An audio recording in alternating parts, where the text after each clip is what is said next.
The Alternative Dig Talk. Real issues, real talk.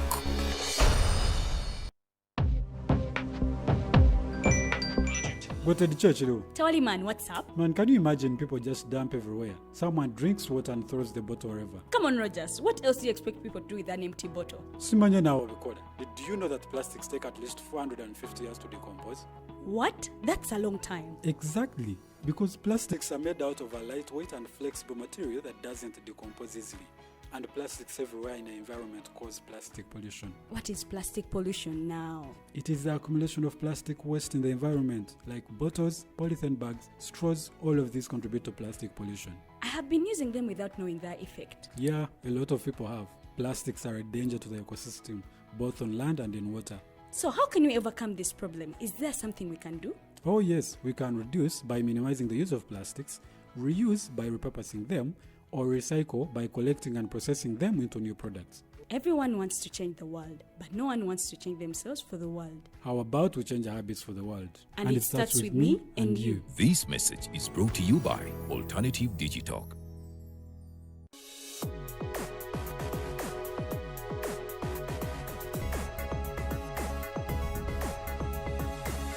The Alternative Dig Talk. Real issues, real talk.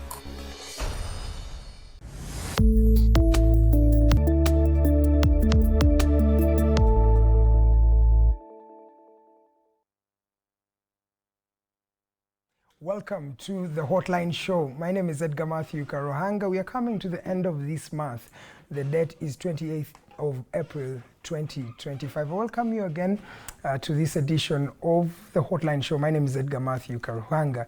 We're always here every Monday, starting from 7 to 9 p.m., having a conversation on some of the issues that are happening in Uganda. And we have these conversations, as I tell you, to make Uganda better, really for us who are living today, but also for the generations that are yet to come. We are saddened that this last week we lost two gentlemen. One is retired Major John Baseija Kazora. May his soul rest in peace. He actually left us last week and he was laid to rest in Western Uganda. We shall be talking about that particular gentleman. And still on a sad note, this morning we have received news of the death of Sam Omara, former Assistant Superintendent of Police. And of course, he will always be remembered during the Walk to Work protests and some of the activities and the issues that have been happening in the past. So it is with a sad heart that I inform you of the death of Sam Omara. May his soul rest in peace. We shall be touching on those issues, but also later on we shall look at political parties and of course how ready are they and how do we avoid really divisions and disruptions, especially in the political system. How can political parties be able to reduce such challenges, and of course what can be done to address those particular issues. This evening, I'm privileged to be joined by the Director for Externa Affairs at the National Resistance Movement, Major Pollar Awich, retired.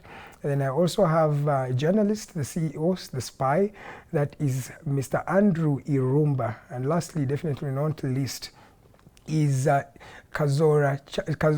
Kazooba, who is the Executive Director for the Center for African Affairs and Diplomatic Studies. You're most welcome, gentlemen. Thank you. Okay. Greetings to our viewers. Good evening, sir. I'm going to start with you, retired Major.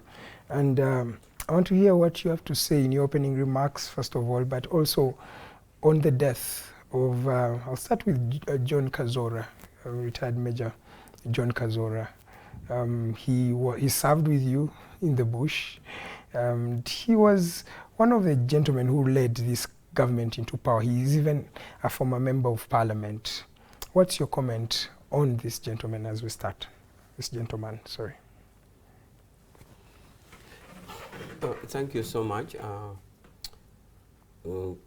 My initial comment is to show how happy I am to be here today, because it is this forum that makes me share my views with the viewers. but also answer questions where need be on issues that some people feel like they need clarification. So I'm always happy to be here. I feel it is privileged because not everybody comes here. Yes, sir. And I'm therefore happy for you and the organizers of this show. In specific case about people we have lost, and starting with Kazora. Yes, sir. It is sad, of course. Kazora had his footmark, his contribution in the struggle for freedom in Uganda. You remember, he was one of those who left the university at that time when you would be sure of coming from Makera and getting a job. But he preferred to go to the bush, and he did his part. I remember that time, liberated districts, so to say. Yes. The district administrators were called special district administrators. And for Kazora to be made SDA Kampala, which is a city then, was a very big appointment and trust put on him. So he did it, and he also went to legislature and he spoke his mind. And that is the essence of democracy. You can't all have the same views. He looked at it differently, and he continued to advocate for it. And those are some of the minor contradictions that we have in the movement. They can't be harmonious as usual. So you may have been privileged to have met him, at least in the days when you were in the bush and young. How was his character as a person? How was he working? He was open and friendly and very strong with his views and fearless. So he was good. And he commanded detaches, commanded companies before he reverted to, or even after some political work at the high command. So he was a good person. Now, leaving Kazora alone. Before you leave that, by the time he left the National Resistance Movement, there are some issues he really did not align with you, even up to the time of his death. He even wrote a book, Betrayed by My Leader, showing some of the things that you have done wrong as the National Resistance Movement and the government that had taken power, that is still in power even up to today. Are his reasons valid in your perspective? I think his reasons are not valid because his views can only be subjected to a democratic forum where consensus is reached. For example, if his view was that term limit shouldn't have been lifted or age limit shouldn't have been lifted, you just subject your views to the views of the all. So what comes out of that? Ideally, in the movement, we should have been governed by democratic centralism. Democratic centralism means you subject your views to the bigger majority. The consensus that come therein, you are bound by it. Now, if everybody would want his view to win, like for example, we put a debate, should there be death penalty in our laws, or we should abolish death penalty? And you were strong for the abolition of death penalty, and the other view said, no, we should maintain it. Should you rebel? Because now if everybody's views should succeed, it doesn't make sense. We wouldn't. How valid were his views? You can only judge his validity of his views by the consensus reached. Okay? You can't now stand alone and so say, the mob no, is always right. You can't stand alone. And is the mob majority right? decision. You can't stand alone and say, no, I'm the right one, I'm the right one. The only yardstick of valuing how right or wrong is how the consensus is reached, what the majority decide. I gave you the example of whether or not we should have death penalty or not. And for you, you are against death penalty. And the majority said, no, considering the crime we have, those who commit crime like murder should also be murdered. And then death penalty takes place. I mean, wins. Should you say, no, me, I was right, it must be. Lastly on this issue, do you think he was betrayed by his leader? Well, the betrayal is his personal view, depending on his objectives, maybe personal objectives.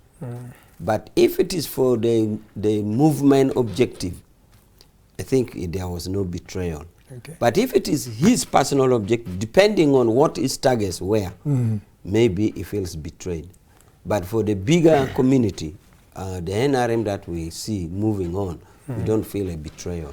Now, we shall come to Samomara. That is Major Pollar, Awich, the Director for Externa Affairs at the National Resistance Movement. He's always here with us, informing us on his perspectives about the country. Mr. Irumba, I'll come to you.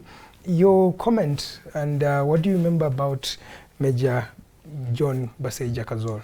First of all, I would like to express my sincere appreciation for the invitation extended to me this evening again, and of course I'm very humbled to be hosted alongside my senior elder in Pan-Africanism, Major retired Awich Pollar. He is my leader in Pan-Africanism, my elder, and of course I think I am the youngest amongst the three.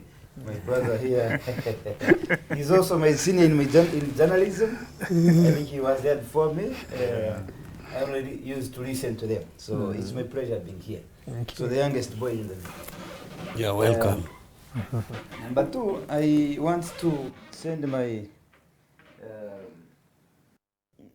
really it was a bad day and a bad moment that we lost Major Kazooba.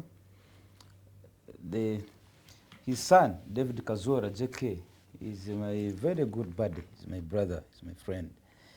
And then number two, how I come to connect with the family. Major Kazooba's wife, Kabasharira, was a business partner with Dr. Karuhanga. They owned a radio station called Kampala African Radio at Kamwacha, opposite Capital Radio. That was my first radio station to work with. And Kabasharira was our immediate boss, because Dr. Karuhanga, I think, had other businesses.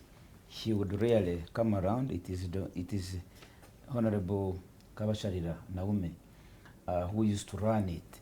So we were every day reporting to her, and that's how I came to connect with Kabasharira, and later on Dr. Karuhanga.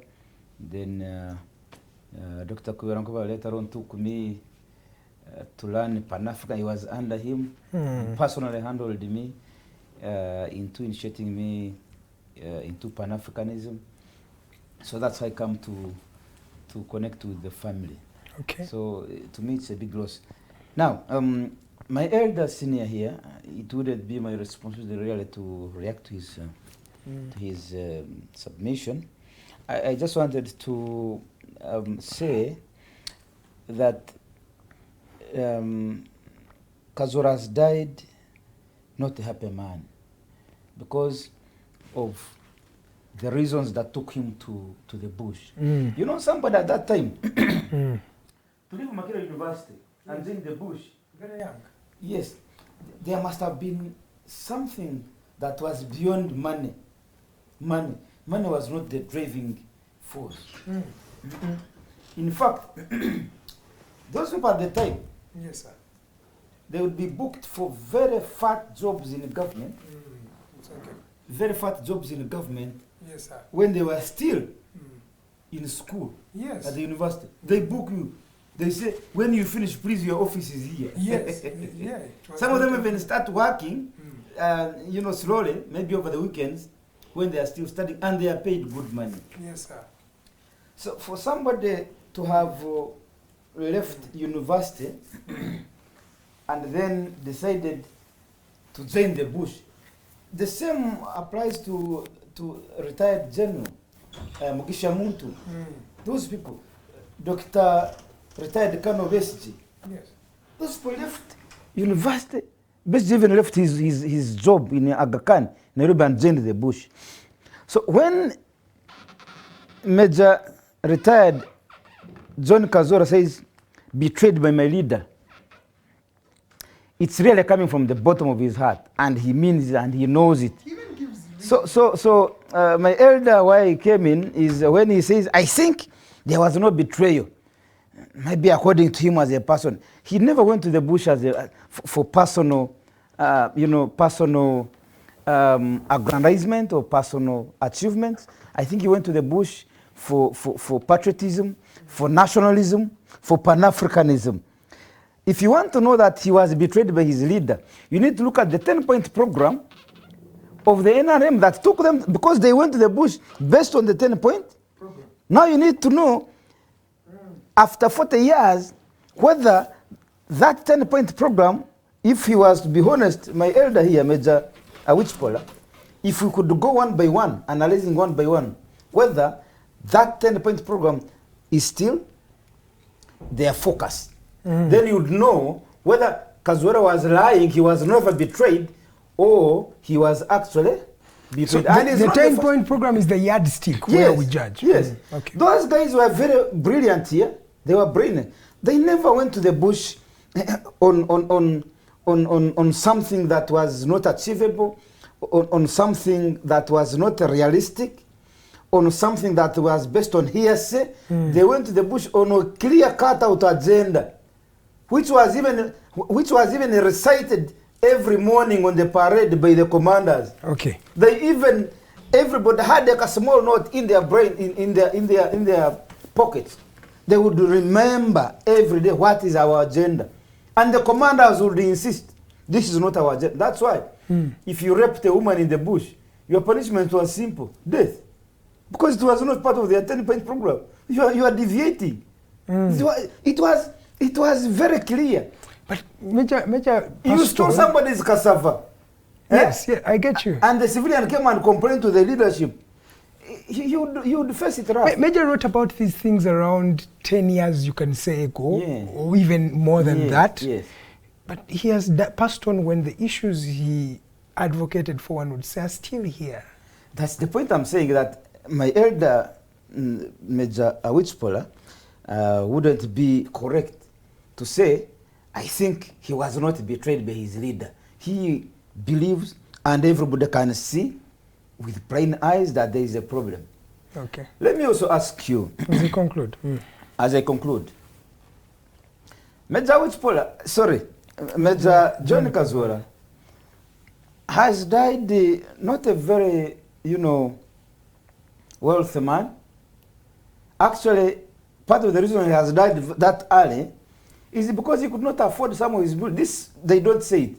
But Kazooba was a bit distressed by the hospital bills. At least what they can say is that Mr. Museveni was supportive in that process. You see, even with their differences. I don't know whether you have had a chance of His Excellency the President promising you to help you, to give you money. From the point of him promising you to give it to you, I don't know whether you have ever had an opportunity to actually get it as easy as he speaks it. The time, the resources you will invest in collecting what he has promised you, if you're a sick man from cancer, or from something serious, you'll even die before you collect. But at least the family confirmed that they received a lot of support from the president. I have had a lot of information. I've been around. I even know by the time he wrote that book what had happened. I know thereafter he wrote what happened. Now that he was nearing his death, I know the efforts that were being made to mend the ties. That's why, Mr. President, if he can annoy you 10 years, and in the last year of your death, he can give you 1 billion shillings. But that does not solve the other problem. This is a chronicle. The other day you heard that Honorable Sam Kutesa spent 6 months in a German hospital treating cancer of the throat. Cancer. Do you think this Major John Kazooba would afford it? Do you know how much money it is to spend 6 months in German hospital treating cancer? Do you think Major Kazooba would afford it? So he would have to beg. So one of the reasons why he thinks he was betrayed is that that cancer treatment would be in Mulago here. You don't need to beg for Museveni to give you money to go and pay it again to the hospital. No, it will be the government's role to pay to treat him. Not to come here, beg for Museveni to give you 1 billion, then you pick the 1 billion, you bring it to the hospital. You have earned nothing. Why he went to the bush is that when he gives him that money, 1 billion, he puts it in the pocket for his own expenses, other life. But when he falls sick, he should go to Mulago. Okay. And the hospital does the what? The magic. Thank you, Mr. Irumba Andrew. That one is a journalist, investigative journalist at that. Let me come to you, Major Kazooba. Sorry, it's not. We've been talking about a lot of majors. Unfortunately, he's not a major. He's not a major yet. Mr. If I made a mistake on him, it would I called Courage Brigadier. He's like, no, you can just call me General. It's like, but Charles, so you have to correct the whole title. Charles, what do you think about the fallen major? I'm talking about Major Kazooba. I last saw him quite some years ago. He was at Kabira Country Club. I think he had just returned from medical treatment. And he was in good shape compared to his condition before treatment. I've also seen on social media so many people go back to his book, Betrayed by My Leader. Number one, it's good that he wrote something. He wrote his story. I just wish all these guys who were in the bush could also put their stories out there. And it's a brilliant book if you've read it, very, very so good. So that the country can make a fair judgment. Who is telling the truth and who is not, and to understand exactly what happened. Now, I've listened to Andrew.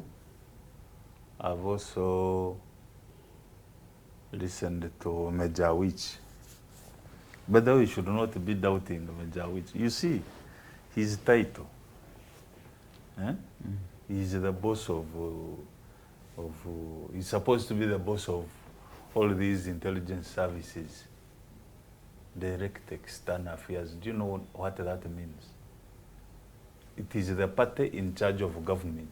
You know the party is the boss of government. Yes.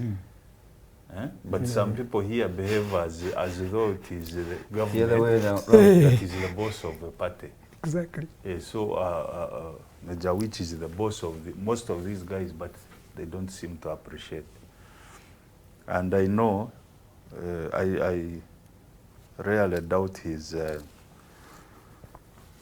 statements. He says it is not true. Kazooba was betrayed.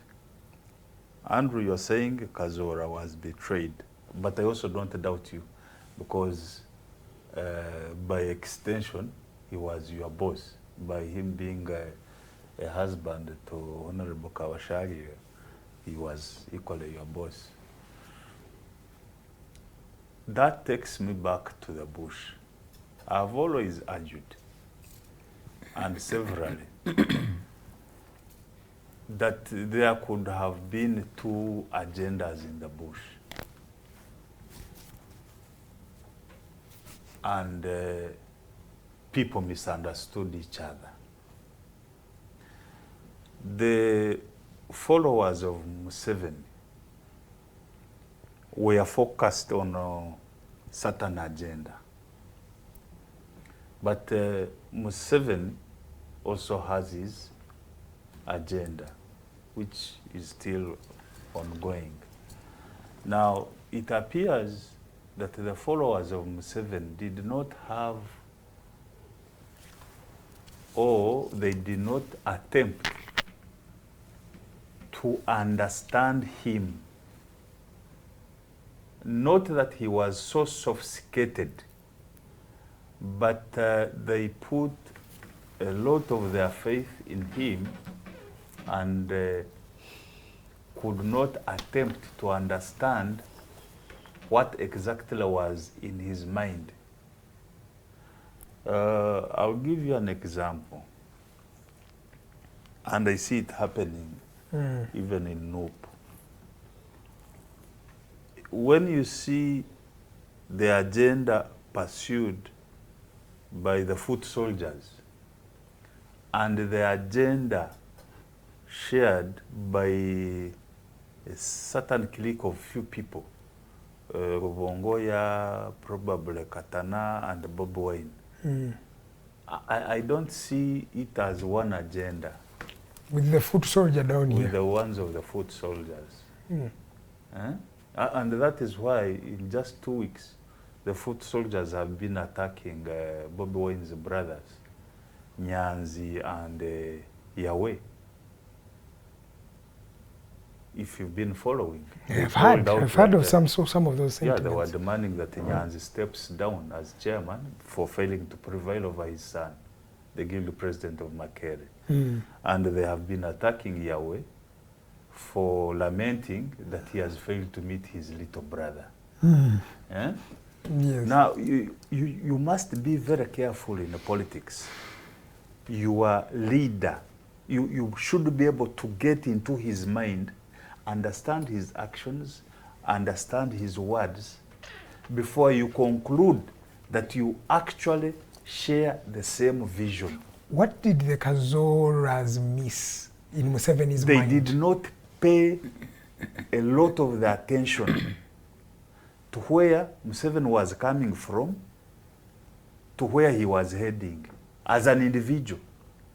You see, it also happens when I begin a company. You may not understand my actual agenda. I will bring you on board because I have my intentions, which I may not share with you. But it is upon you to get into my mind, and at the earliest stage to determine whether you should move with me or not. Okay. Because when you fail at that earliest stage, then you are bound to clash. And this is why it is still problematic for most people that work with President Museveni to understand him today. Because as he employs you, you are busy focused on your job and earning. But you are not getting to the mind of the man to understand where exactly is he headed. That is why most of his employees are always goofing, that they are guessing.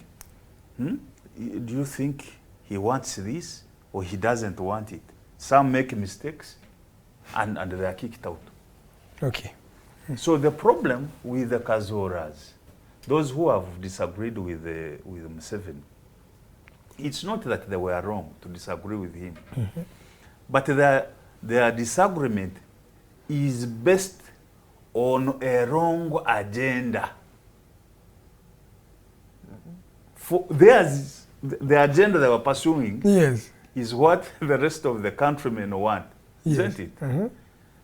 But then, is it the same that President Museveni was pursuing? So does that validate Museveni's betrayal? Does that validate that Museveni betrayed Kazora? He might think, because he's basing his book on a wrong assumption. Museveni may not have betrayed Kazora. He might have been misunderstood by Kazora. But they are both right. So we can only conclude and say that probably President Museveni was not honest enough to share his whole with his followers. Lastly, on that issue, what does it mean when Kyagulanyi does not speak on that burial? What did you read there in him not giving a speech at that event, being the leader of opposition, leading political opposition figure? Why didn't he speak? He was there. He wasn't given the chance, maybe. That's why he wasn't given a chance. In my view, and looking at the information that has been coming in, really this was a home event. I mean home meaning that it had become an NRM thing, because all the information indicates that they were working together Muntu speaks. Yes. Muntu is a homeboy. Then Kyagulanyi comes, and Jeke Kazora, his son, was saying on X that, I know you were not given a chance to speak, but at least you saw the love that the people have for you. And by the way, I'm also told JK, the Kazora, is not his biological son. He calls him an uncle. It is the father who's a brother. Who was a brother to Kazora. But I mean, Kyagulanyi, this thing was an... Why wouldn't Kyagulanyi speak? I think Kyagulanyi has, right now he has earned the respect, but at least to speak at such an event. To speak what? You know, you people, it is not a matter of just speaking. To speak what? This is not, it's a private function, first of all. Okay, I want you to juxtapose two. Sorry for bringing this, but there was Segirinya and there was Kazora. If you were to look at these two people, you remember the controversy that was done by NUP, even refusing the state burial of Segirinya, yet he was a member of parliament. And all that happened there. And then you juxtapose with this gentleman who was on the opposition, really, but at least even the opposition, one would say the opposition today, does not even have the opportunity to speak. So when you juxtapose those two. First of all, you say that Kazora was on opposition. Was not even just at his death, was some years ago. You know, I've been asking myself. Yes, sir. Mushega amanya Mushega, Eria Kategaya, Miria Matembe, Kazora. When they disagreed with President Museveni, we did not see them get so much involved in FDC. There could have been a reason why. They stayed there, even including Kaijuka. Why? So were they actually in opposition as the country wants to perceive it? Or they stayed neutral? I get because you. For them, that group, and they have been consistent, they fell out with Museveni for overstay, beginning with the lifting of term limits. Okay. They are not pointing to other issues. So they are disagreeing on principle, you mean? It's okay. The lifting of the term limits is what led to some of them getting out. But some of the mistakes that Museveni has made, he has made them with members of that group. Some of them. Thank you. Yes. Thank you. Brooke Williams Chikomeko, thank you so much for watching. You're watching outside Uganda. Then Namirembe Angela, thank you so much. Godfrey Mwebaza, Ntale, Namuguzi Ntale Lud. Thank you so much for watching. NUP updates, you are also watching. You can continue sending in some of your messages. I'll be reading them as we continue with the program. And just 17 minutes to the top of the hour of 8. This is the Hotline Show. My name is Edgar Mathew Karuhanga. Welcome to you, Major. As you also remark on some of the issues they have raised, I want us to also talk about Sam Omara, ASP Sam Omara. Also, what do you remember about this gentleman? And I'll still ask the same question. Do you think, as government, a man who served you, do you think he has been repaid well, and has he died a happy man? Yeah, I like to start with what Kazooba said. Please do. He says that there could have been two agendas in the bush. The Museveni agenda as a person, and then the agenda which the Kazora knew. I just want to say is trying to think. Of course, it is not a certain position. It is not the official position. It's thinking, and it's right to think. But I like to say there was only one position, and the position was a shared thing that he has said. There used to be what is called baraza. general meeting of transparency talking, including High Command. High Command would decide, and every unit commander was instructed to periodically sit with soldiers and talk. Some of the ideas were even reflected in what we call patriotic songs. Most of the patriotic songs were not killing songs. They were songs of patriotism, which could motivate soldiers into fighting. Now, rather than say there were two agendas which could lead to misinterpretation, for example, a viewer could think possibly Museveni's agenda was to get stuck on power.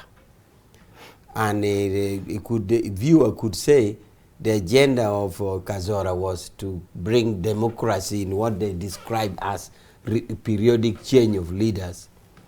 This is not true. What is true is that when NRM captured power now, circumstances that were met demanded flexibility. For example, you now were not dealing only with fighters and cadres, but we are dealing with the big population. So their views mattered. Yes, sir. And some of their views is what led to constitutional amendment.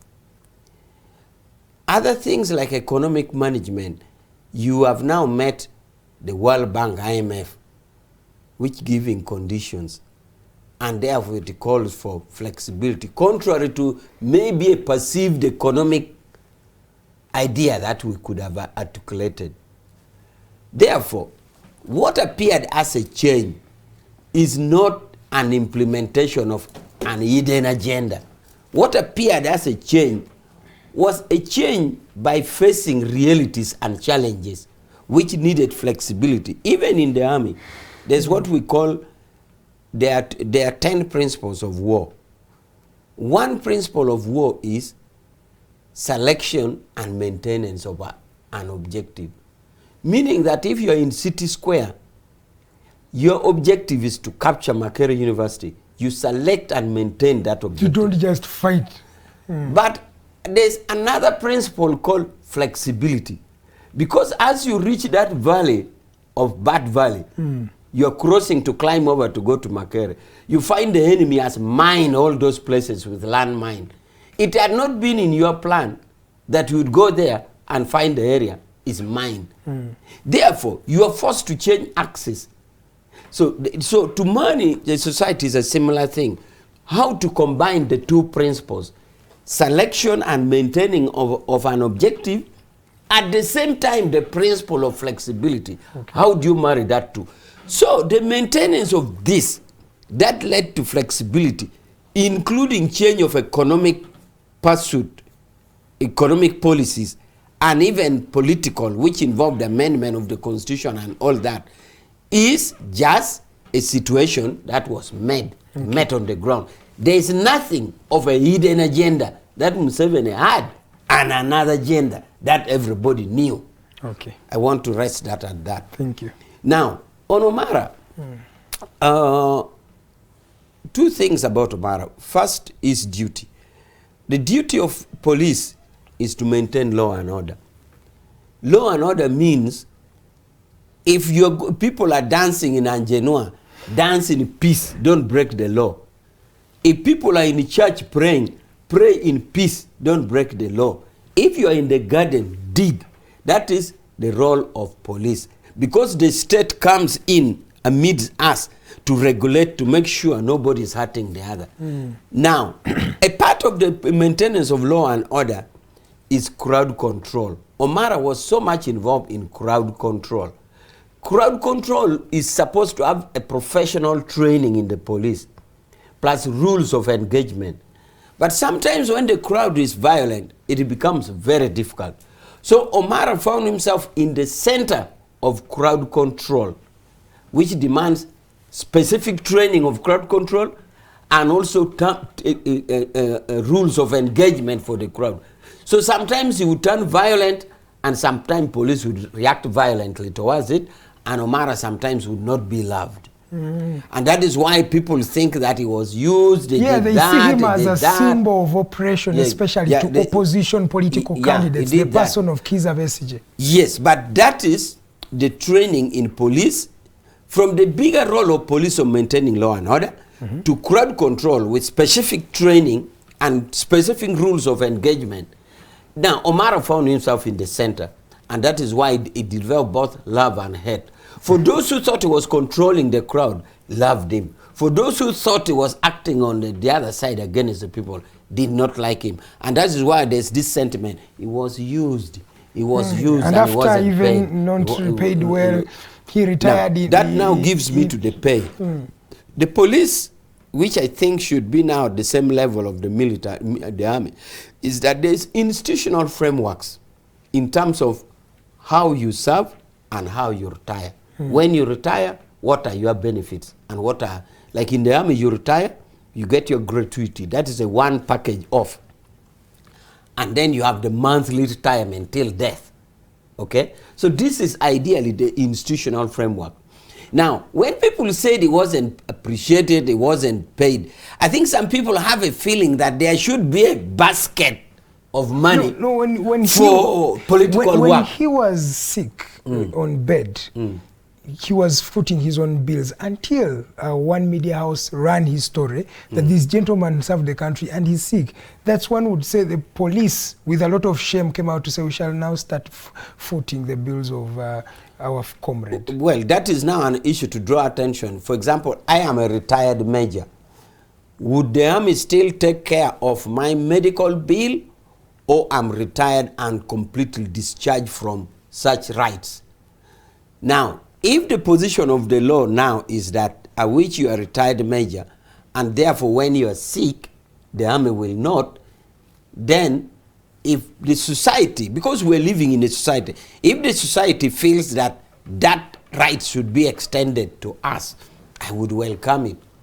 But we should look at this in the institutional framework, not in the insinuated thinking that it was used in this and therefore should be a political basket somewhere hidden. Somewhere hidden. Okay. Now, because if you think it should be paid that way, that means it was being used for unlawful purposes, and therefore it should be paid for that unlawful thing. Like, for example, it was used to harass opposition or do politics in police when it was not supposed to. And that is the insinuated kind of payment that people think. But if you look at it like, what are the rights of a retired major? Or what is the rights of a retired police officer? If there's a lacuna, there's a gap, then let it be discussed to say, even when you are retired, we shall take care of your rights on top of your pension and on top of your gratuity. I remember I used to say that if you come to me and you're soft, I'll be also very soft. If you come when you're hard, I'll also be very hard. That is Samo Mana. Let me come to you, Andrew Irumba. This gentleman, some people see him, as I said, as a symbol of oppression, especially to opposition, and most especially to Dr. Kizza Besigye. You personally, what do you think about the life of this gentleman? I think Omara was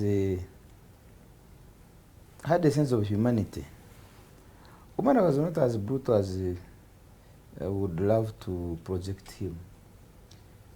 Only that there is what they call collective responsibility. Those guys are deployed with strict instructions from their commander.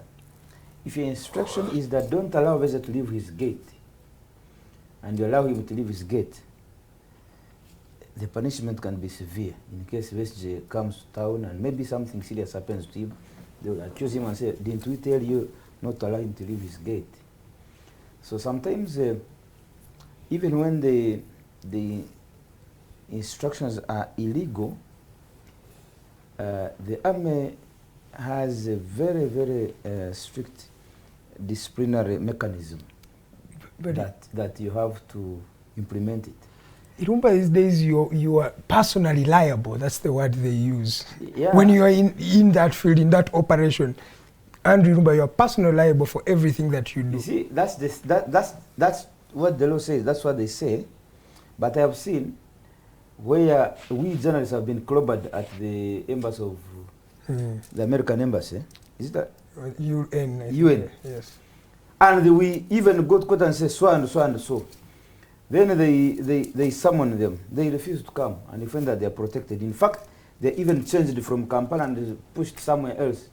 The system makes it difficult for you to access them. You get, so the system still protects them. So, but the law says something different. So here in Uganda, there is what the law says, and there is the actual thing that happens. And the actual thing that happens supersedes the law. And we live in a life of realities. He said he's a director of external relations. I am, not I just say. Yes, he is. But you don't be mistaken to find that some of the things that are supposed to be handled by him in his office, sometimes they are handled by somebody else. And because him being a gentleman, he may not have to, like follow it up and push so much. He just leaves it to because there are realities in this system can actually make your driver your boss, or even your bodyguard your boss. and you come to terms with that reality.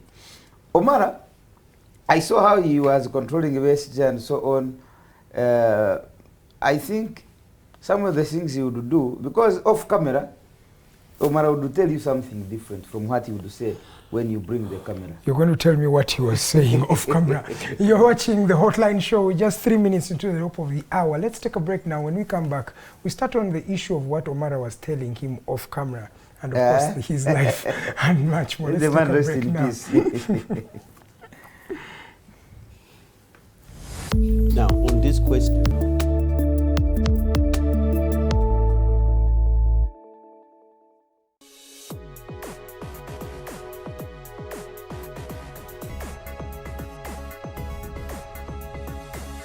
The Alternative Dig Talk. Real issues, real talk.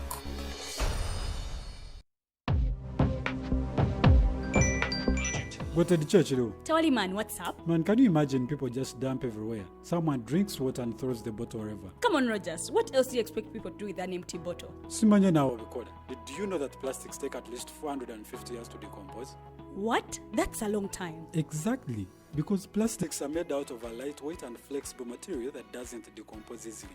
And plastics everywhere in the environment cause plastic pollution. What is plastic pollution now? It is the accumulation of plastic waste in the environment, like bottles, polythene bags, straws. All of these contribute to plastic pollution. I have been using them without knowing their effect. Yeah, a lot of people have. Plastics are a danger to the ecosystem, both on land and in water.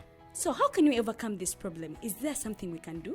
Oh yes, we can reduce by minimizing the use of plastics, reuse by repurposing them, or recycle by collecting and processing them into new products. Everyone wants to change the world, but no one wants to change themselves for the world. How about we change our habits for the world? And it starts with me and you. This message is brought to you by Alternative Digitalk.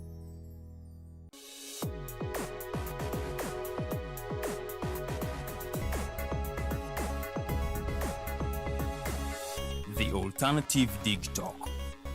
Real issues, real talk.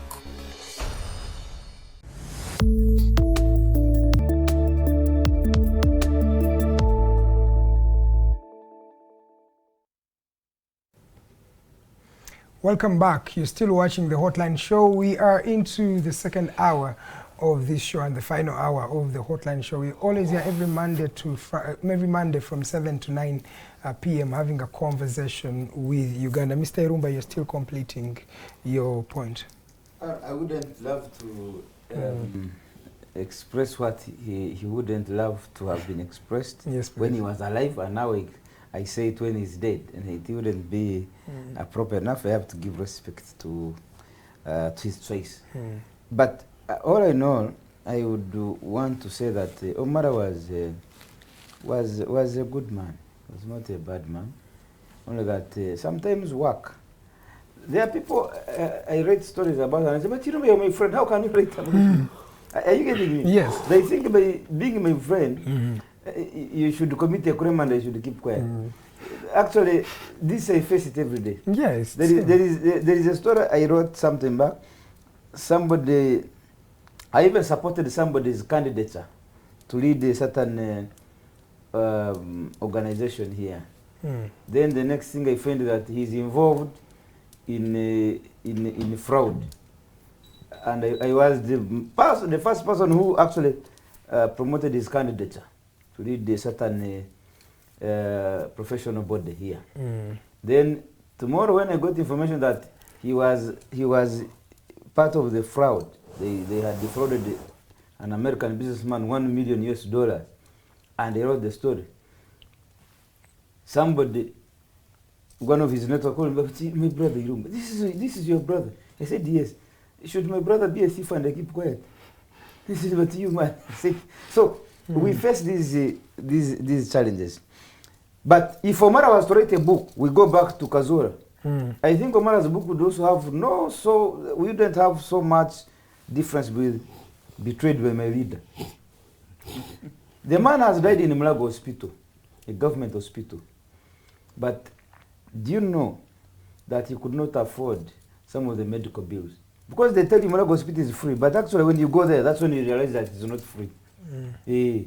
When you go there, and you yourself there, that's when you realize that actually it is not free. So the man has died. Okay. If he had as much money as Sam Kutes has, some man would still be alive. If he had as much money as Sam Kutes, he would still be alive.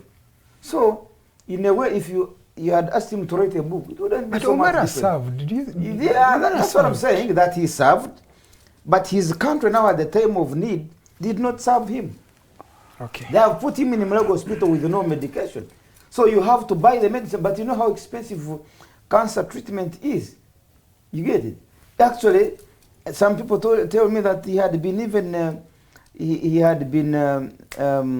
referred to India, but since he did not have the money, he said they will die from here. So when you serve the country, in your retirement, the country should serve you. My brother, these people, the military men, by law, they are not even supposed to leave this country. You said you are married by your country. Service. You cannot leave your country. Like now, me, if I would want, right now, tomorrow I would fly out of the country and come back after a month. A soldier will not. A police officer will not. You are married by the service. You go outside the country, you come back, officer's mess is waiting for you. So you kill all your opportunities. You get it? Even when you retire, by the way, it's not one thing that you can be allowed to move out of the... But let me finish my point. Yes, please. So you see that level of commitment. Even when you retire, like Omara now.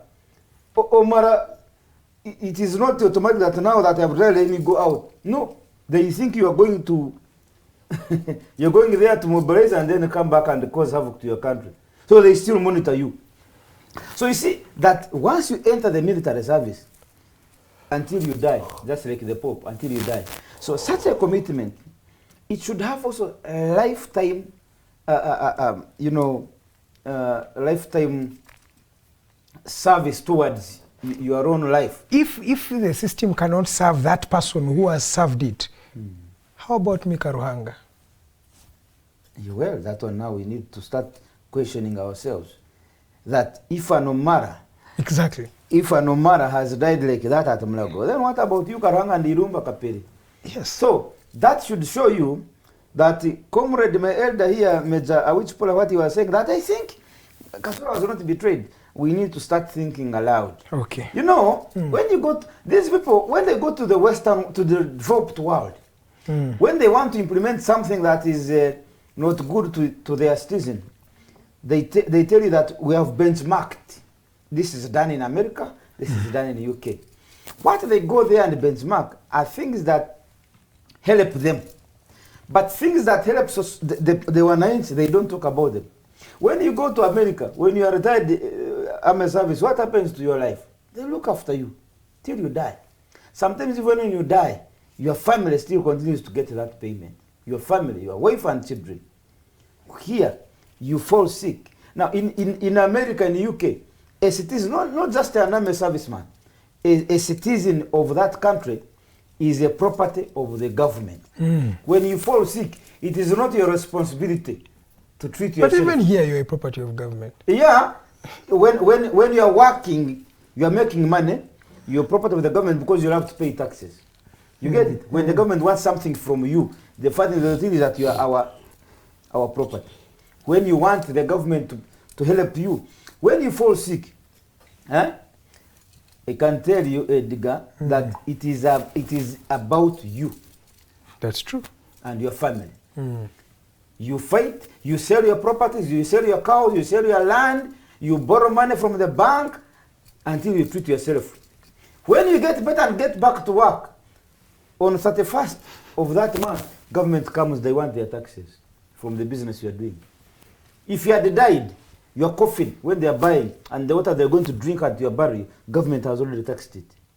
The fuel they're going to use to drive cars to come to the village and bury you, government has already got it taxes. The day you get healed from your sickness, it was not with you when you are sick, but the day you get healed and get back to work, you'll see NSSF knocking, you'll see URA coming, you'll see water bills coming. That's government. Wow. In the US, in the UK, when you fall sick, the only thing you have to do is to go to your wall and press that knob, calling for medical attention. The ambulance will be at your door. They will check you. If it needs to treat you from home, they will. If they need to take you to the hospital, they will. You are their property. Okay. Here, when you fall sick, you are not their property. When you're okay, you are their property. Now, when they are trying to copy, they will only come and copy the bad things. These governments. You have heard how much government has paid to these MPs. Each 100 million shillings. Yes. We are talking about we are talking a bit. Yeah. In the same week, a member of parliament came and told the government and told the parliament, this Mintiana Fort Porter Road, the contractor ran away. Now we have spent over 5-6 years without that contractor getting back to work. But the contractor needed how much money? He needed 52 billion, at least. When you cover that money, I think it is more than that. Yeah. At first, there are 100 million that was given to each MP if you 52 billion. This one wanted 53 billion. This one wanted 52 billion. So, these members of parliament, all of them, have eaten the Mitiana Fort Porter Road. But the same member of parliament is complaining on the floor of parliament. We are bad loaf. If you don't give us the road, we shall not elect you. You have eaten the road. Let me come to Charles. Charles, lastly, on the issue of Sam Omara, what's your message about that fallen gentleman? There is something called power corrupts and absolute power corrupts absolutely. I've been observing Ugandans here, when they get jobs in government and they have good offices, power gets into their heads and they abuse their positions. Omara could have been one of those Ugandans. Who abused their positions? Yes. Not necessarily that he was following instructions of his superiors. Power just got into his head. You've even seen members of parliament. The man who is a teacher today is elected to parliament, and the following day he wants a lead car. He's protected by 6 bodyguards from VIP police, counter-terrorism. Why should you be protected from your voters? You were a teacher the other day. But today you want to be protected from the same voters. They shouldn't access you.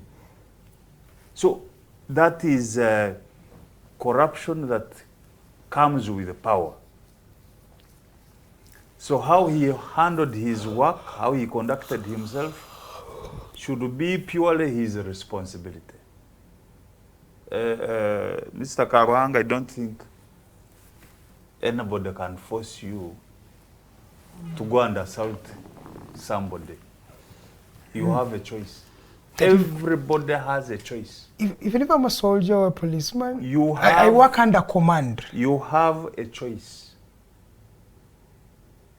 So let's not keep protecting and defending rogue elements. You have a choice. We saw Omar desert briefly. You remember?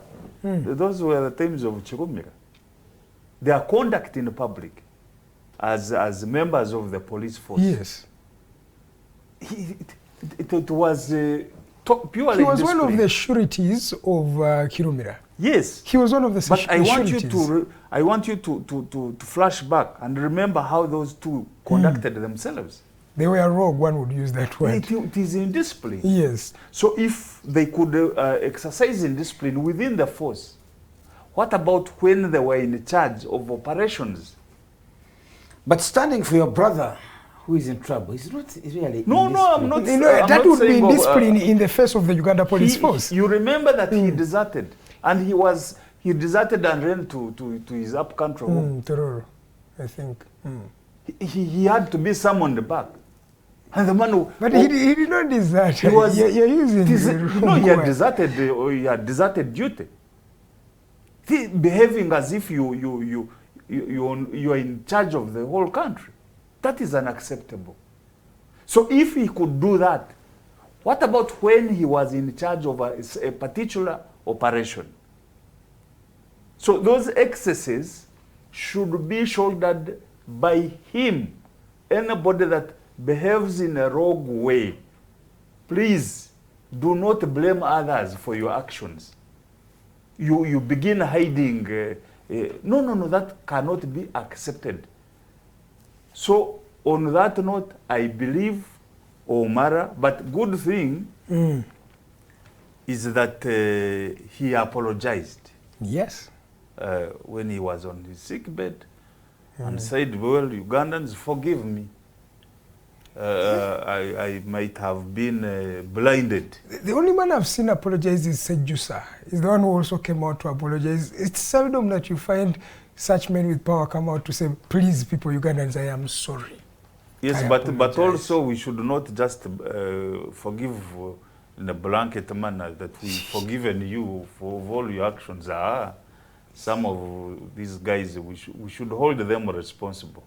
You can't just keep mistreating Ugandans and we just let you off anyhow. Now, Yes, sir.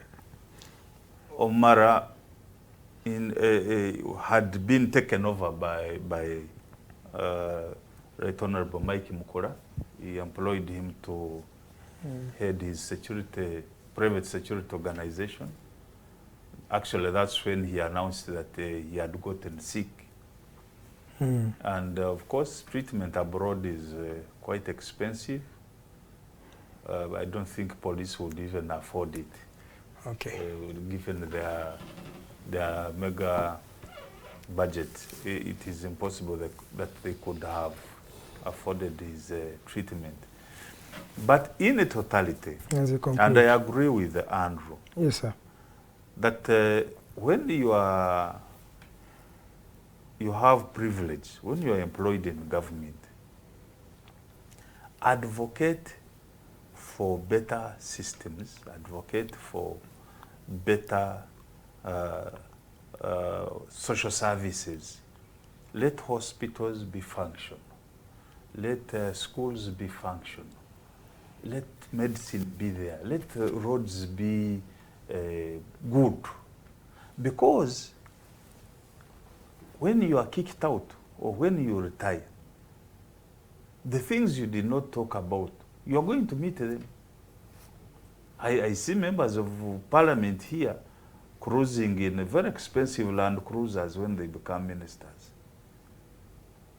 But the man is kicked out of office. He can't even afford a Forester to drive it. You ask yourself, what did you do all the time that you are in a government office? So they begin lamenting. I saw General Kaleki the other day also lamenting, I can't access a loan. Oh, lo, lo, lo. But he came out to say he's actually okay. But what did you do when you had opportunity to interface with the president? Okay. Why couldn't you tell him these problems and provide solutions? Charles, you're also going to go to Parliament. We shall see how you will be saying. Yes, me, I'll keep shouting. Thank you so much. Let's get to the topical discussion of the day. Are political parties capable of enforcing members' discipline? Honorable Awich, I'm going to start with you. And this thing called members' discipline, what is members' discipline, especially when it comes to political parties? And in the case of the National Resistance Movement, how disciplined is the political party and its members ahead of 2026? Yeah, political discipline in a political party means the good behavior of party members inside in the party. Yes, sir. That is towards each other, to members towards fellow members, but also a good behavior of party members towards other parties. So it is both intra and inter. Because we live in a society, once again, where we should live in law and order. And therefore, within the party, you should live not to hurt your friends. But also in the party, we should live not to hurt our other friends in the political party, in other political parties.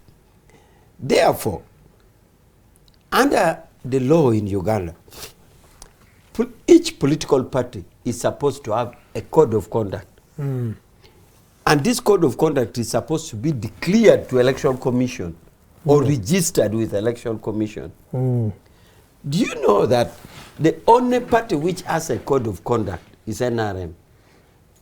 What's the difference? Are you talking about the rules and regulations, constitution? No, the constitution is different. There, and the code of conduct is different. Okay. In other words, the code of conduct tells you do's and do nots. If you do this, this is the punishment. So this code of conduct, as I started earlier, is supposed to conduct my behavior in NRM, how I behave to fellow party members or to authorities, but also by extension, how I behave to NUP, for example, to UPC. So, do you want to give us some of those codes of conducts that you have in the National Resistance Movement? Because ideal, as you say, I've not seen any other political party, at least the ones I know, that has a code of conduct. Some of them have a constitution, but not a code of conduct. PLU also has a code of conduct. I've seen it. PLU? It's not a political party. It's not a political party. Group, but yes. I've also now, seen their I wish you allowed me to flow. Maybe I would reach there. Please do. Yes. So I was saying that, therefore, the discipline, as I've already defined, as the good behavior of a party member towards fellow party members, but also a good behavior of party members towards other political party members. Yes, sir. That is what we call discipline. And therefore, the country envisages that every political party should have a code of conduct. Yes, please. And as I was saying, it is only NRM with a code of conduct. The other party that talks of a code of conduct is UPC. But it only says in their constitution that there shall be a code of conduct. But they have never sat down to say this is what the constitution demanded us to do. Since the inception. They don't have. Now, like every constitution, a constitution provision is a grand norm. It should be followed by specific legislation. Exactly. For example, if Article 219 of the Constitution provides that there shall be a National Security Council, which shall be the supreme body to govern security in Uganda. It can even say Parliament shall pass a law to provide for National Security Council. So under that Article 219, Parliament will again subsequently pass a law called the National Security Council Act. Yes. Therefore, UPC should have passed what is called the Code of Conduct for UPC. Yes, which had those deliberations. Yes. So for us we have, okay. For example, to conduct internally, it says, if you're a party member and you support an opposition candidate, you are supposed to be chased from the party. That is what the code of conduct provides. And of course, I can't remember exact phrasing, but there's a provision which provides your discipline with the public. As I keep telling you, a good lawyer is not the one who crams, but knows where to get it. If I knew, I wish I had come with because it's annexed to the Constitution. For us, it's not even a separate document. It is annexed to the extent that our party can have a tribunal. Even a village NRM in a particular village can sit and discipline a party member. Even a NRM and it has levels of disciplinary procedures. So we have disciplinary committees. Therefore, if political parties are hidden to the laws about discipline, they by now each electoral commission should have known the code of conduct of NUP, the code of conduct of UPC, the code of all the parties, because the law demands that give it to electoral commission. But we have not been doing it. It is on NRM. Therefore, to answer your question clearly is to say a code of conduct or party discipline, as you said, is a discipline of party members, both internal and external. Where does this fall when you had party primaries and then some people did not feel comfortable and they went ahead to compete against your candidate in the general election? How does in the that code work of out? conduct, that should be a very grave offense, which is punishable by dismission. But also we have considered in the party that the enforcement of the law has not yet been perfect. You know, we have laws. Even in Uganda, at the national level, there are laws that are idle and redundant. Laws that are in statute books, but they are not enforced. For example, for a long time we have had what is called Nguli Act. Nguli Act means if a police gets somebody drinking kasese or lera, he should be in prison. But how many people have been in prison for Nguli Act? Another law, for a long time we used to have a law called Karamoja Act. Karamoja Act provided that if three Karamojong are found together, they should be sent to jail because the presumption is that they're either planning to go and raid or they have actually come from a raid. Meaning that even if you get them in Makerere University or even in the State House in Entebbe, the law says so. So those are some of the laws. So is your political party implementing the laws, the laws that are good for you? You know, so I wanted to say, because that has happened many times. I gave the example I wanted to illustrate with the NRM in that many people have stood against each other. You have had a district NRM chairman standing against as an independent. For example, in a Shema, Dr. Elioda is the chairman, was a chairman NRM. But he went ahead after primary to stand as an independent. Recently, a member of parliament raised on the floor of on the floor of a caucus that you people in the party, are we getting serious? Because President Museveni was in Sudan and His Excellency Alupu was chairing the caucus. And a member of parliament raised and said, but we are being chaired by an independent. This is a caucus movement, but we are being chaired by, you remember Vice President Alupu is an independent. Therefore, sometimes because the party doesn't want to be so hard, we have had situations where those provisions of the law have not been implemented. Okay. And I'm thinking, and I'm arguing really the party to a little serious. Because, for example, in Lira, you find a chairman of youth for the city.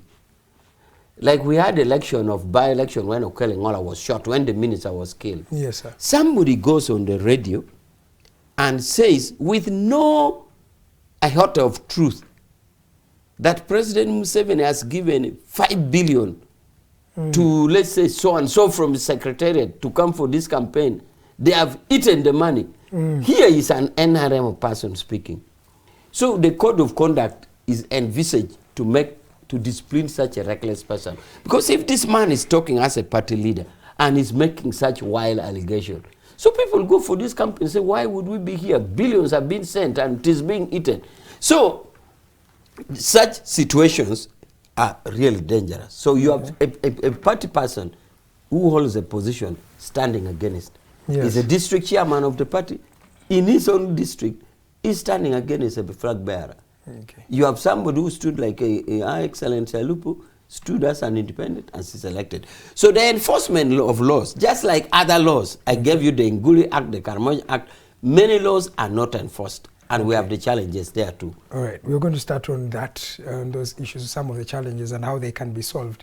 Mr. Irumba, on this issue of members' discipline, I want us to also spotlight on the opposition. But before we even look at the opposition, he paints a certain picture of glitz and glamour, especially in the national resistance movement. They have the code of conduct, they are doing the job, they have the systems to the last individual on ground. What do you see in what he's saying, but also, does the opposition, especially the National Unity Platform, since it's the leading opposition party, have this control over their members? First of all, if it is true that they have a code of conduct, It is true. Not then, then that... No. I can show you even. Should be online. Don't worry. It's okay. Should be online. You are digitized, Don't even worry. your members are online. Yes, sir. There is having a car. Driving it is another. If it is true that they have that code of conduct, it's as good as UPC, who doesn't have. Why? Yeah. Why do you say that? Is there a code of conduct in NRM that allows people to be bribed, like you are buying off, Kawaragara?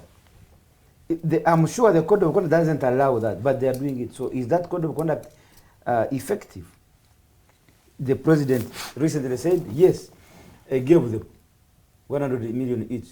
But you who are talking about it, why don't you also talk about the LGBTQ money that you are getting? No, what does your code of conduct say about you bribing your members? Forget about the opposition. What is your code of conduct saying about them? You get it? You will answer. So, NRM has so many things. When you go there, they give you a book. This is what it is. But is it effective? You saw the other day what happened to Sechikubu. Did you follow the president's rally in Zimbabwe? What does their code of conduct say about? Because these are this is NRM members. Sechikubu is NRM, the president, the chairman, Kawoya Nifa, Sam Kutesa, all that quagmire that happened, it's members. The Sodo Shatsu, Yes. Sodo So what does their code of conduct say about that kind of indiscipline? And what is the punishment? And who is going to administer the punishment? Who is going to call the disciplinary committee? Who is going to chair? So, does the parties have the strength? If you ask those questions, you ask them also to the opposition parties. So exactly. What I'm asking is general. Yeah. It is not about NRM alone. But NRM takes the bigger portion because they are the ones in power. If NRM was to inculcate a culture of discipline, Erioda was a member of NRM, but when he was denied an NRM party card, he stood as an independent. Flag. Yeah. He stood as an independent. But still, they took him, up to now, they took him as a party member. And he still does everything a member does, including paying for the membership and so on. You get it? They take the money. So we don't pay membership.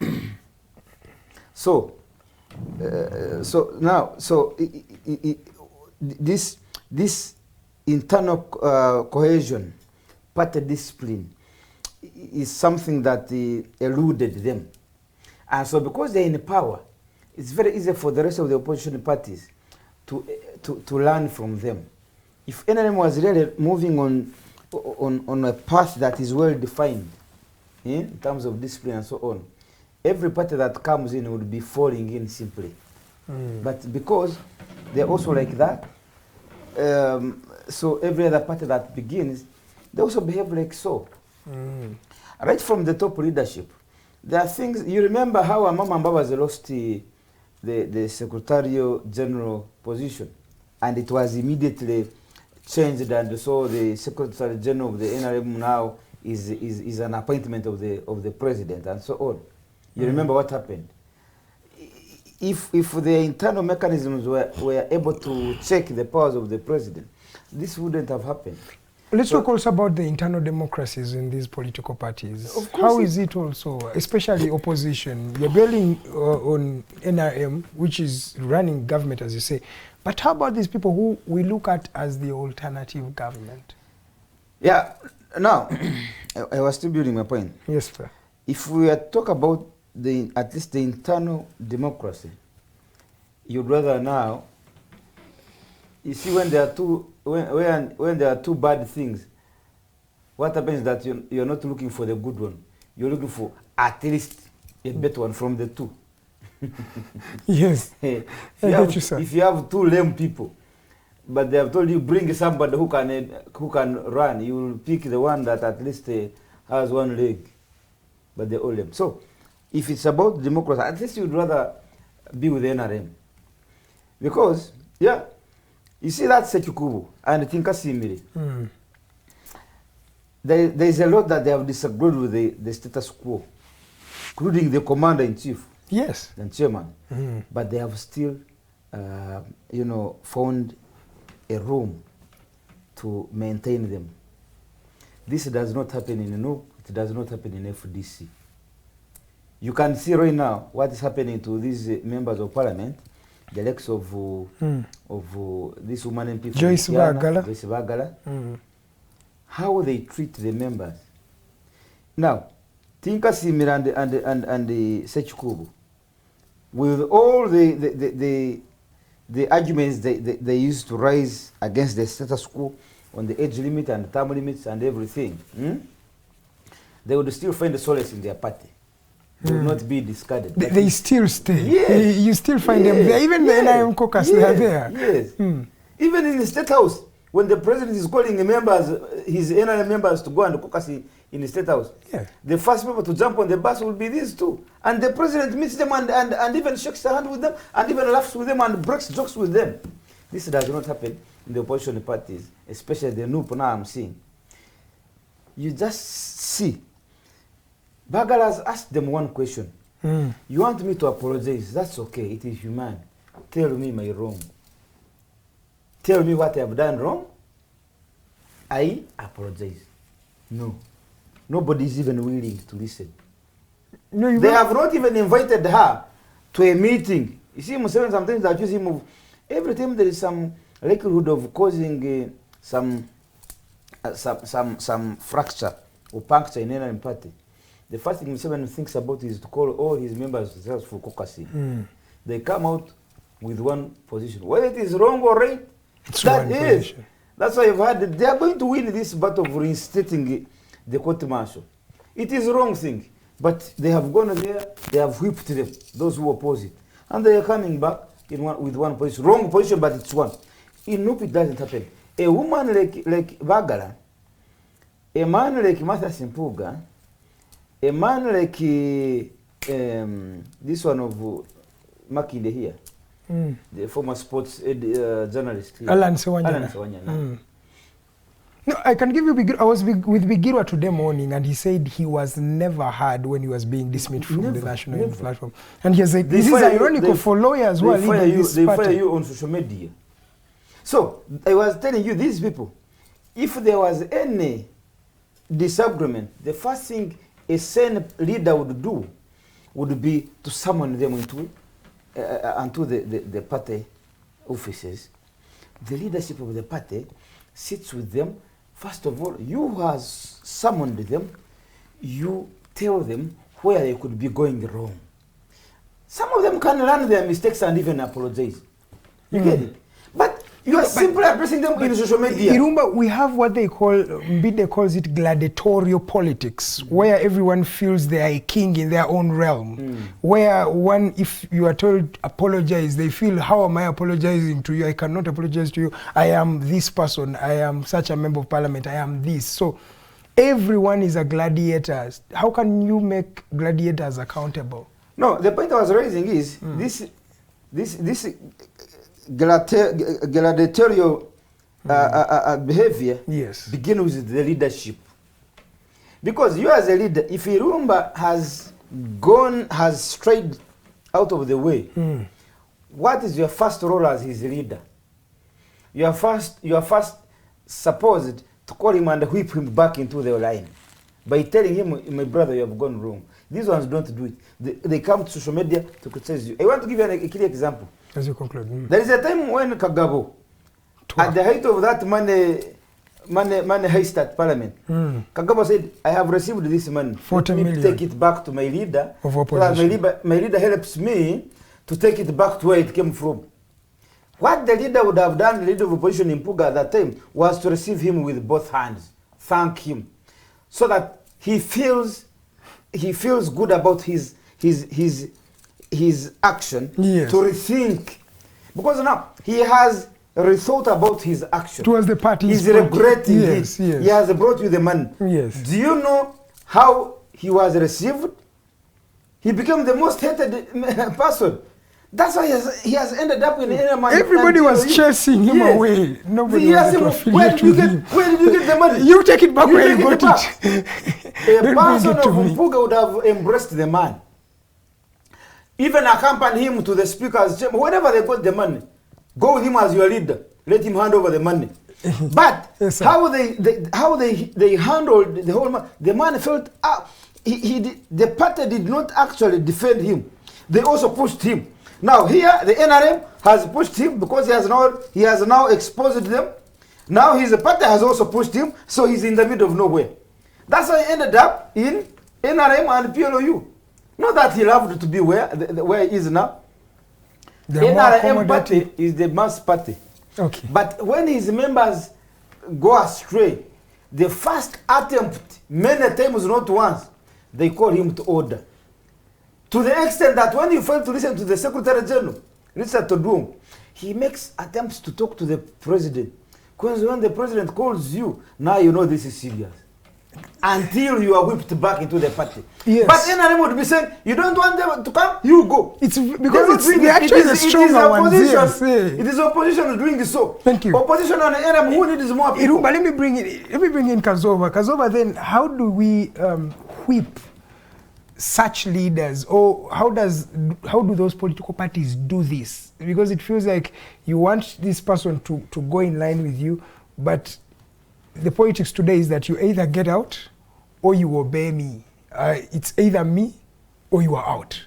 How do we go about that? Especially in the opposition. We still have a challenge as a country that we tend to think in the individual merit perspective. And the reason is just one. The internal democracy in the so-called political parties is non-existent. It's nowhere. A leader of a party will sit and approve those that he wants in certain positions. And if that is done, it does not matter.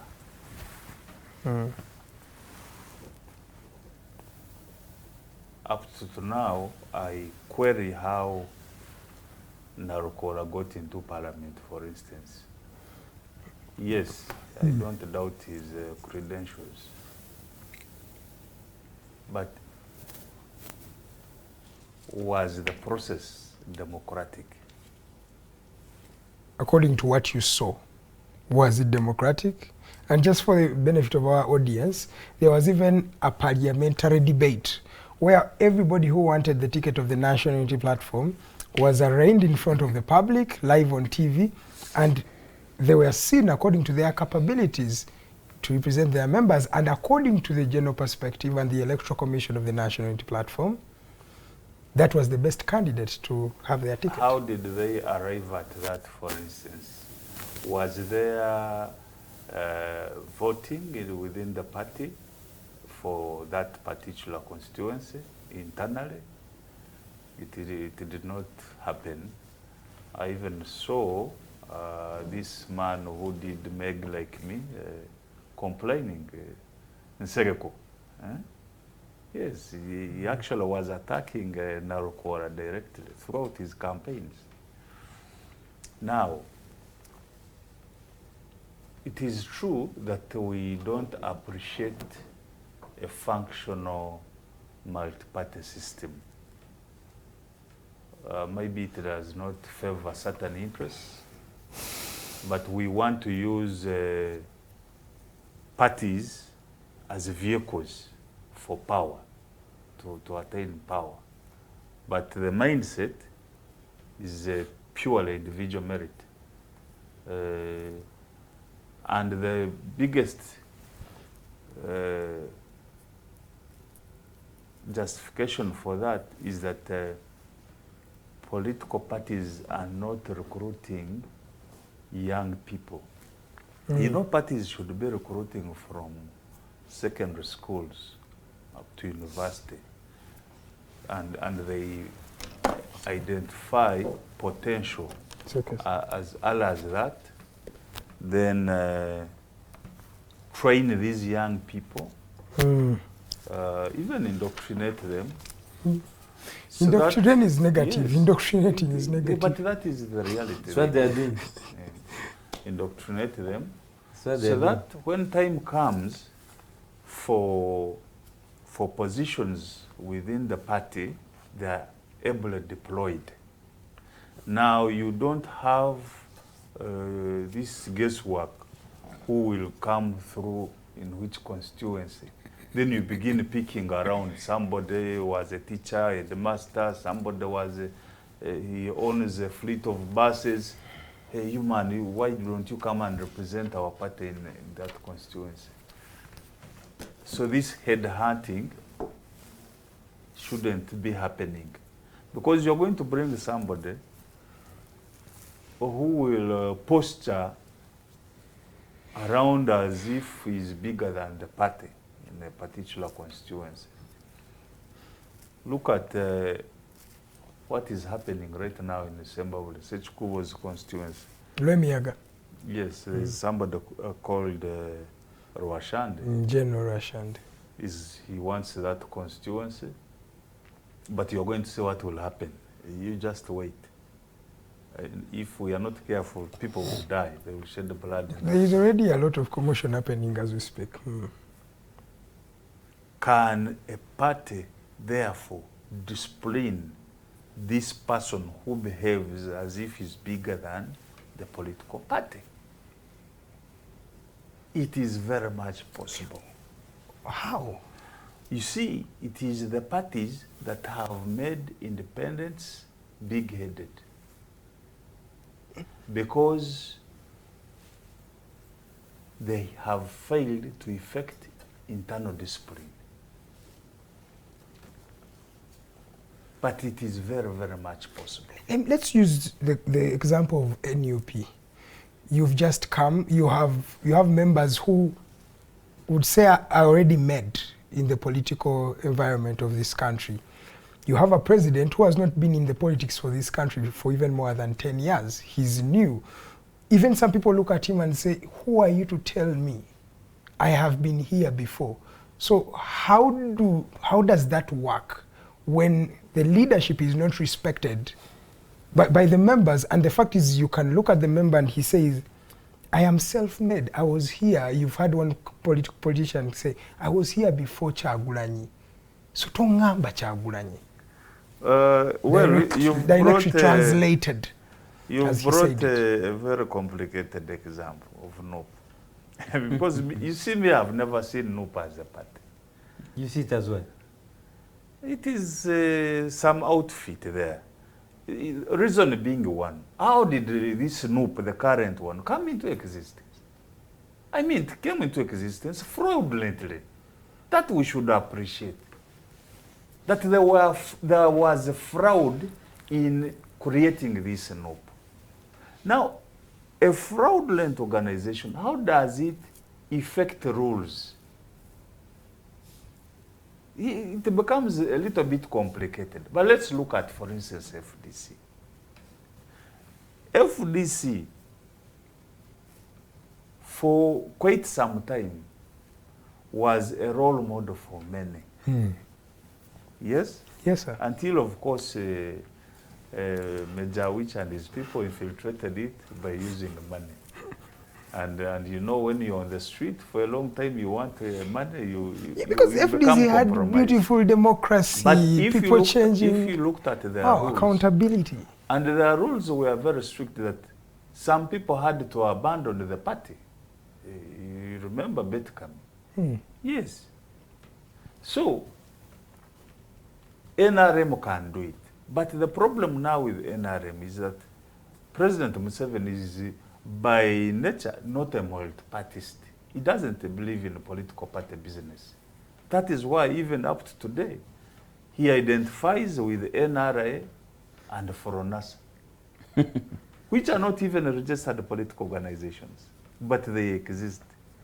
You understand? And when he's talking about NRM, most people confuse him with the current NRM. No, it's the man is talking about the NRM of 1996. The NRA. That one he reminds you because it's the original. And why? Because he sees a lot of indiscipline in the current one. But a lot one of would say indiscipline, a lot of corruption, unlike in the previous NRM. Just wanted you to answer this because at least Mr. Museveni has shown that when he speaks, at least his members can listen. He commands a certain authority there. But it's the difference with National Unity Platform. It feels like there's not much respect. And yet this is the alternative leading opposition political party. Let's speak as a reality right now. It is. And even going to the 2026 elections, it is. How does he control those members, Chagulanyi? He cannot. Because first of all, by the original party constitution, he doesn't have any power. He's the deputy president that has power, not the president. So by that constitution itself, he doesn't have powers. Okay. But how can we help NUP? NUP has to go back to the drawing board. And if it is to go back to the drawing board, they have to invite all members, the way they started as people power, so that they listen to each other. Okay. And start afresh. Okay. But if they are going to behave as if... How do they start afresh when they feel they are actually, they are okay? No, they are not okay. You just give them 5 more years. There will be no more. NUP will not be existing. We shall have another bandwagon. By a foreign influence or by their own making? No, the contradictions, the internal contradictions. I have told you, and you keep observing, in the last 2 weeks, Bobby Wine's brothers have been attacked by the foot soldiers. Even the brothers, the next will one of the brothers is attacking the system. You just wait, the next will be his wife. And from his wife it will be his children. And then they will be in their bedroom. Wow. I'm telling you. Let me come to Major. Major, he paints a gloomy picture. This gentleman talked about bribing. If your political party is that strong and it has control over its members, why does it need to buy them off to do some things for the political party? That's the first thing. Then you also, Charles has mentioned this recruitment. NRM lately is recruiting from other political parties. Don't you no longer have these grassroots systems that are bringing young people, new blood, as he said, new blood to actually... But even does the new blood have a voice in that political party?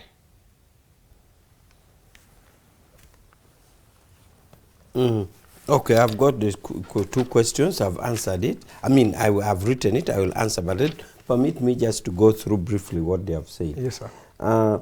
First of all, I want to say on the issue of discipline that we have, as I had earlier, layers of disciplinary committee. Ending with the highest disciplinary committee we have in the party is chaired by Haji Kigongo. Okay? So that is generally to take care of our discipline. Now, the other thing that we have running parallelly is what we call a tribunal. Tribunal sits in electoral commission. For example, when we are going to have primaries, and people will come with all sorts of complaints. So our constitution says before you go to the courts of law of Uganda, Yes, exhaust the remedies here. So we shall be having tribunals to try to set out amicably issues among our party members. So we do believe that when we do that,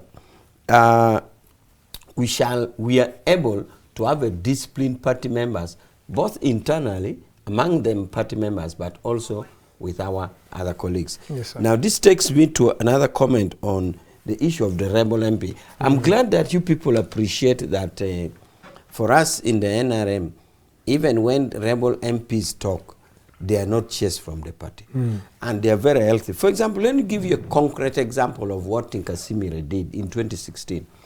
In 2016, Tinka Simire, after the election of members of parliament, they sat as a caucus, and the president was there. He raised a very serious issue to the president that why is it that in Lango, you are hell-bent on appointing opposition as ministers. You have left our NRM cadres. Because that was when the president had appointed Amoy, the current Minister of Gender, and Acheng, the ambassador who was recently chased from Canada. She had been appointed Minister of State for Fisheries.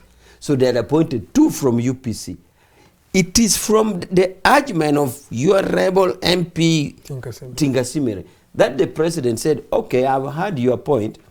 I'm going to call leaders from Lango, NRM, and meet them. I was one of them. We were in status for 2 consecutive days. 2 days, like today and tomorrow. In fact, we were booked in a Pope Paul Memorial, brought by police to sleep there, in a convoy to sleep there. The following morning, taken back.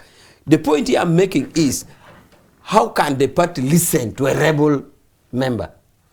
Which you people agree that if it was in NUP, it would have been kicked away. According to the track record, really. Yes, but here is a rebel member of parliament, member of the party, the rebel in quotes and quotes, but says his views, and the president listened. Now, it was in the 2 days meeting that the president had to negotiate with the Lango NRM to say, let us what? Leave the fisheries lady. He said, I will give my daughter, and that's when she was appointed ambassador. But you can imagine, from the argument of a rebel member, it changed an entire position. Changed an entirely. And even made the following morning a moment to appear before us and discuss with us how she would work with us. Okay? So, for us in the party, we listen to divergent views. And we also appreciate that the rebel MPs don't go out of, to leave the party because their views are not heard, but we hear them. Now, about recruitment, we recruit 16 years. That is why people have been saying that NRM register is big. How can election commission have this and you have that? 19 million subtract those who are not going to vote. In other words, our recruitment of members is from 16 years and above. So if you didn't know, you should know that the party actually recruits. Influence these people that you recruit? How influential are they in the political party? We have seen people who have crossed from opposition and have taken over big positions in the political party. Well, first I wanted to make you people and the viewers know that we recruit. You do? Yes. And also that we don't indoctrinate. I don't know, Kazooba says they should be indoctrinated. I don't know what is the definition of indoctrination means. Indoctrination is taken with negativity. Yes.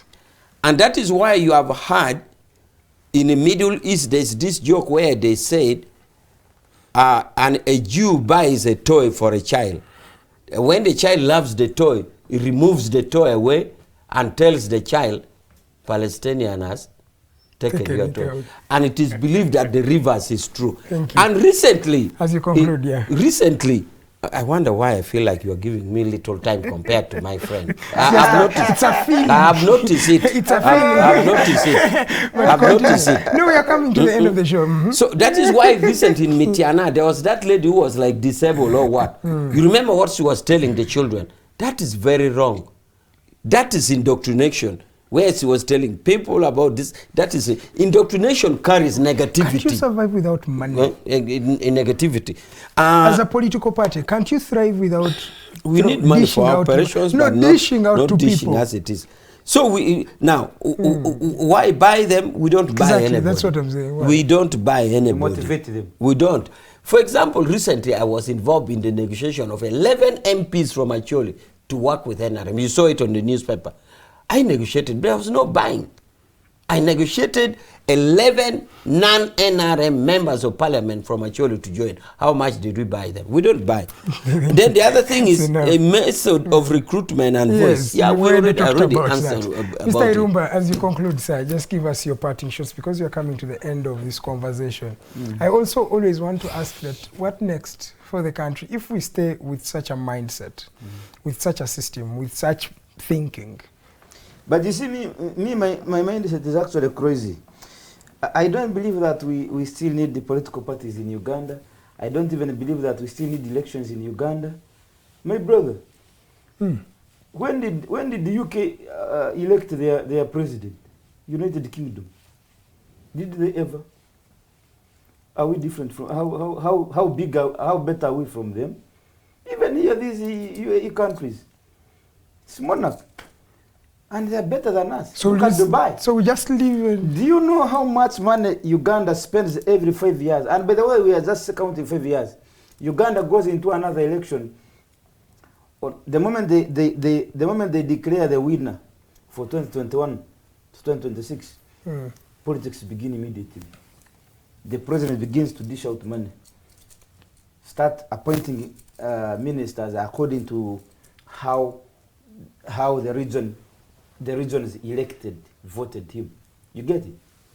Politics begins immediately. So, for the last 40 years of NRM, we have never rested from politicking. And this process, we spend billions of money. This money would have gone into construction of new roads, would have gone into construction of new hospitals and putting facilities in the medical fraternity much better. People are dying of cancer. Right now, Omara is one of the victims now. Sam Kutes has survived because he has gone to Germany. If he didn't have money to go to Germany, he would be dead now.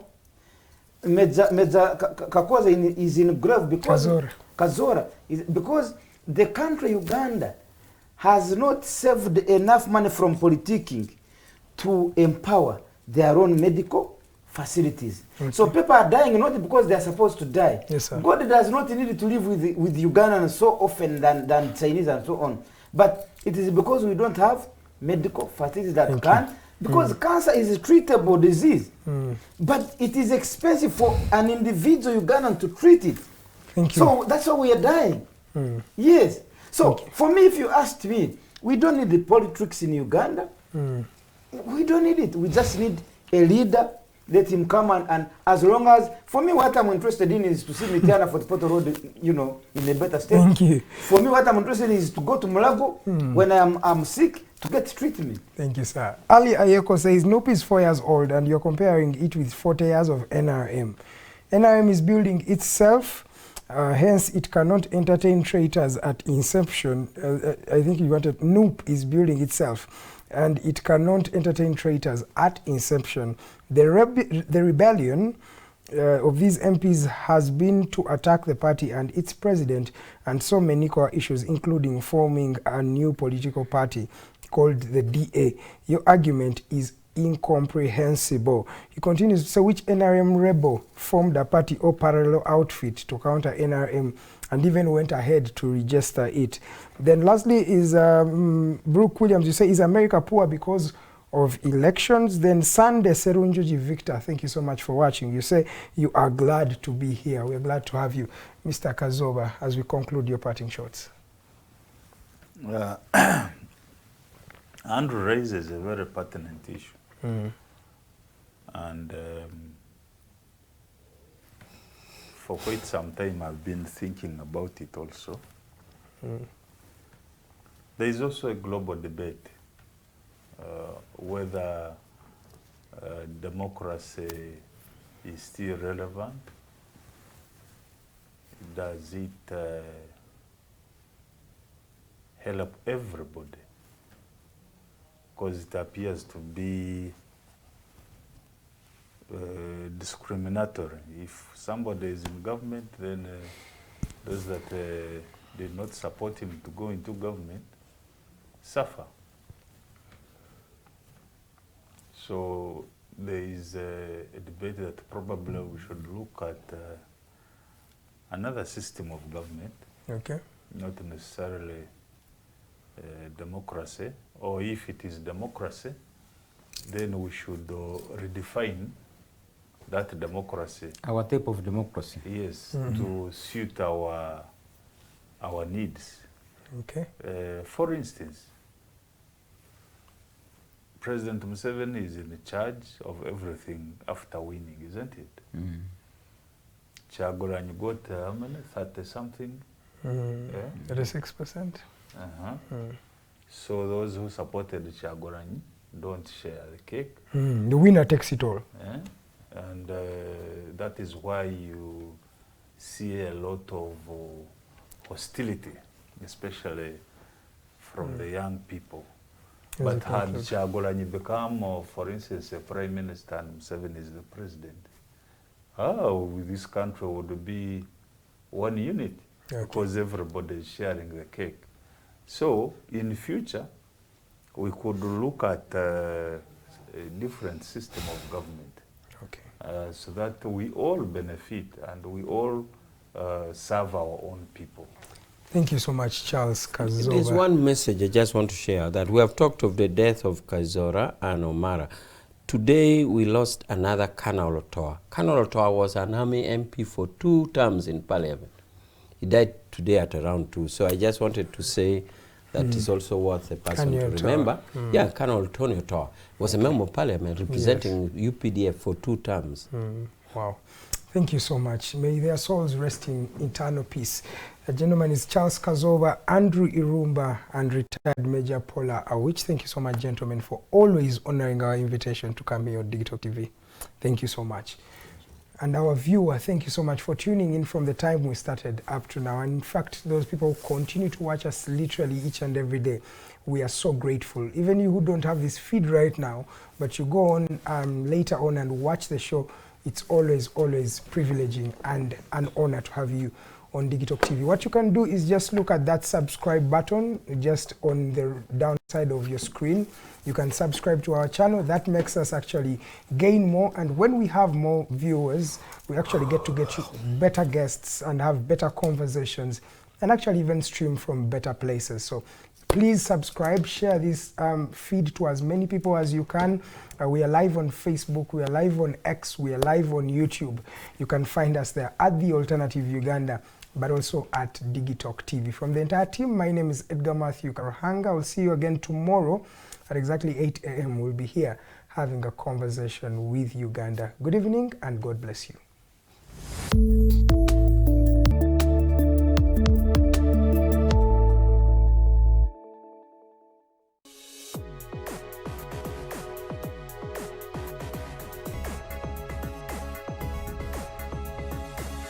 The Alternative Dig Talk. Real issues, real talk.